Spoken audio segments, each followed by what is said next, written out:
Tonight on Q2, towering above the Magic City. We purchased it for the very intentional goal of creating a big development. A new 12-story building is heading towards downtown, plus parade problems. We were just waiting for the parade to start, and all of a sudden we saw this maroon car driving through. A car barrels past barricades, causing panic at Billings Holiday Parade. But this wasn't the only incident. And I'm Alina Howder. Nationally, interest in the COVID-19 vaccine is trending down, something that we're seeing here in Yellowstone County. We'll tell you more coming up. Your MTN News starts right now. From Montana's news leader, this is the MTN 10 o'clock news. Well, good evening, everyone, and thanks for joining us tonight. I'm Russ Riesinger. Well, downtown Billings could soon look much different. Plans are moving forward to build a new 12-story tower, which will be home to both retail space and much-needed residential space. Well, that project is not final. It is twofold. Our Andrea Lutz has more on what's being called the Futurity Tower. When Katie Easton envisions the future of downtown Billings, We know that housing is an issue for our community as a whole. she sees opportunity. And so we're trying to really focus on that in downtown. Back in 2016, the Downtown Billings Partnership purchased this building in the heart of downtown Billings. And now there's opportunity.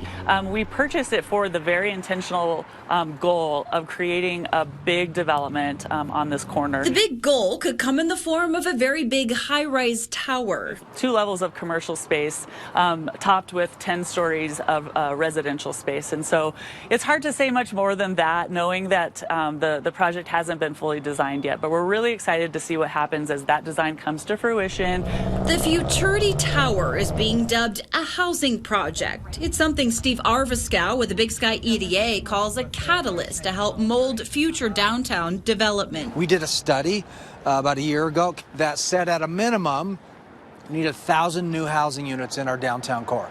And then when you add the investment and the medical corridor to that, we have a significant both opportunity and challenge in our core. But already in the path of the tower is a business that sat solid for over 20 years. It's exciting to see Billings grow the way it is. Yesteryear's antique mall, which will now move into the Hart Albin building under Skypoint. Downtown Billings has been really busy. The Kramer family bought the antique shop in 2019 and have seen a lot of success in this location. And I feel like every year it's getting busier, at least for us.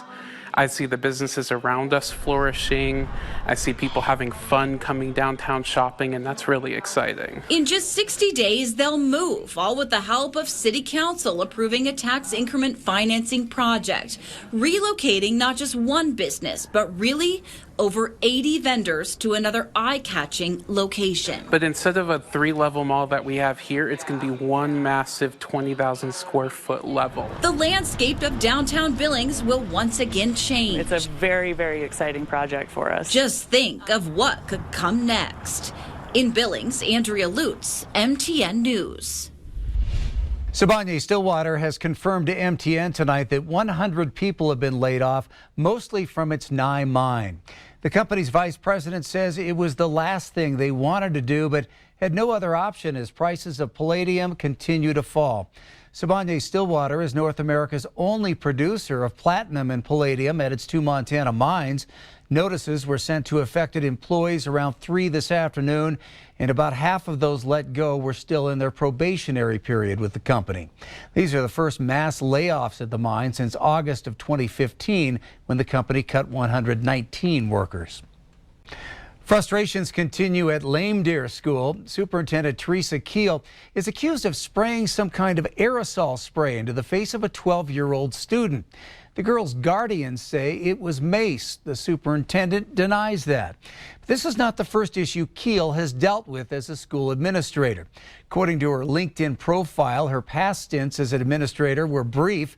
She most recently was a superintendent in Joliet, where she worked less than a year before resigning.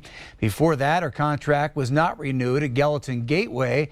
And before she came to Montana, she was the school principal at a school in Texas that was sued for allegedly covering up the sexual assault of a 4-year-old. Lame Deer has also lost a number of employees with Keel in charge, at least one saying that they left due to her behavior. It all came to a head last night during an explosive meeting. Board's legal counsel has directed me not to speak about it. She really wasn't truthful to these people, because that's what she does. She hides behind a school attorney or whoever it is. Seminole, the student's grandfather, is calling on the district to take action, saying she, quote, needs to go. As of now, MTN has confirmed a special meeting is scheduled for Thursday. We now know the name of a man who authorities say was killed in a homicide in Red Lodge last week. Carbon County Sheriff Josh McQuillan says 44-year-old Ren Peterson III died after he was shot in the 800 block of Bonner Avenue North 1 week ago today. No other details have been released at this point about what led to the shots being fired. Peterson died before first responders could get him to the hospital. Parade security is in the spotlight tonight after some 30 drivers drove past barricades during this year's holiday parade in downtown Billings last Friday, leading to some scary, intense moments, with one driver nearly hitting a child. Well, for some, it brought flashbacks to the 2021 Wisconsin parade, when a man went on a deadly vehicular rampage, killing 6 people. Our Diane Parker has more. It was a scary situation during this year's holiday parade right here under Sky Point when a car busted through barricades driving right towards the oncoming parade, even almost hitting a child at one point. Luckily, a major crisis was averted, but event organizers say barricade jumpers are a huge issue. We were just waiting for the parade to start and all of a sudden saw this maroon car driving through. Is she lost? Is she not from Billings? It caught everyone off guard, even myself and meteorologist Miller Robson, who were hosting the TV parade coverage live. We just had a car. Oh, we had I don't know if you can see it. Come through. We had a car. There it is on TV. Didn't notice that the roads were all blocked. They were just wanting to get a front row seat. DBA says that is one of the excuses they get again and again. We've heard all the excuses here of why they don't want to follow barricades. They need to park close. People just not wanting to go around the block or maybe take an extra 2 minutes to find another route. Since the 2019 holiday parade, downtown Billings has increased the number of Type 3 vehicle barricades from 37 to 55. Even so, DBA says during this holiday parade alone, 30 vehicles jumped barricades.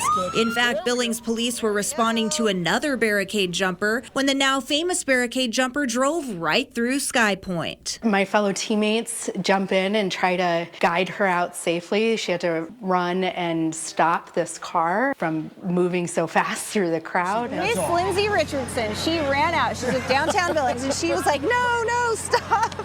Live Lindsay's TV. our hero. Incidents like this bring up scary memories of a deliberate attack on a holiday parade in Wisconsin 2 years ago when 6 people were killed and 62 injured. While no one was hurt here, downtown Billings is all too familiar with the trend. People just get out of their car and move the barricade physically and then drive in without permission. That means workers will continue to keep their head on a swivel while hoping you follow the rules. I'd really just like it if folks could respect our closed streets. Those barricades mean you do not enter. Pedestrians are out, they're enjoying the streets of downtown. She's made it out, all right.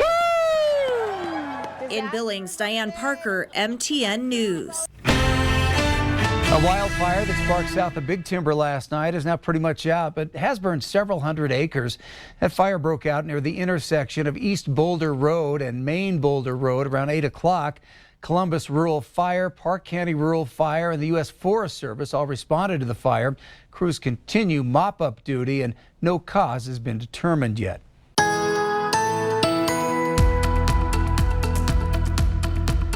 As we take a look with the Stockman Bank weather cam towards downtown this evening, temperatures were a little bit warmer than average. 28 was where we started the morning, 5 degrees above the seasonal average, and 7 degrees warmer at 48 by later on in the afternoon. But the wind was the big story once again. We had wind gusts in Billings up to 32 miles per hour. Right now we're at the tide for the 5th driest November on record with only 0.04 of an inch of precipitation so far, and that all occurred early in the month. Temperatures today 20s, 30s, 40s, even 50s from Jordan over towards Miles City, but a little bit cooler as we got down into the Bighorn Basin of northern Wyoming. Details on the rest of the week's forecast and through the weekend coming up in just a few minutes.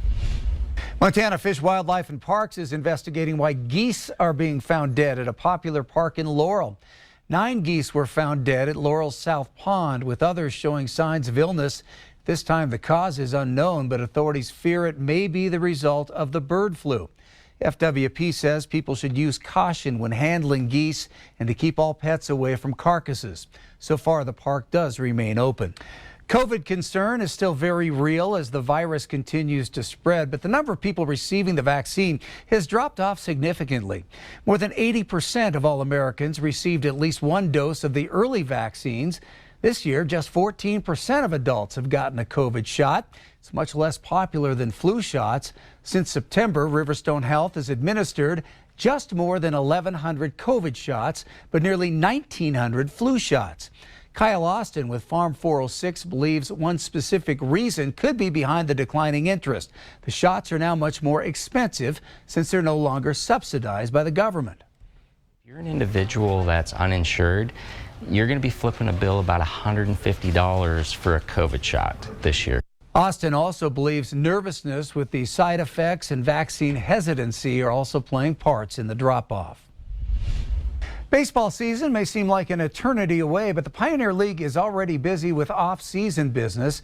And their first major change will have the Mustangs traveling much farther for road trips. The league announced this morning it's expanding to California with the launch of the Oakland Ballers. Coincidentally, the move comes when the city is losing its major league franchise, the Athletics. The Ballers will play in the newly planned Pacific West Division. Since 1939, the Pioneer League has operated in the Mountain West region with teams in Montana, Idaho, Utah, and Colorado. The league also says it will be announcing a new team for Northern California in January. Well, still to come on the MTN 10 o'clock news here on Q2. A granddaughter goes on a personal mission to find out more information about her grandparents and find some surprising results. And later, from the ground up, Billings high schoolers helped build a $500,000 house. That story coming up in just a bit.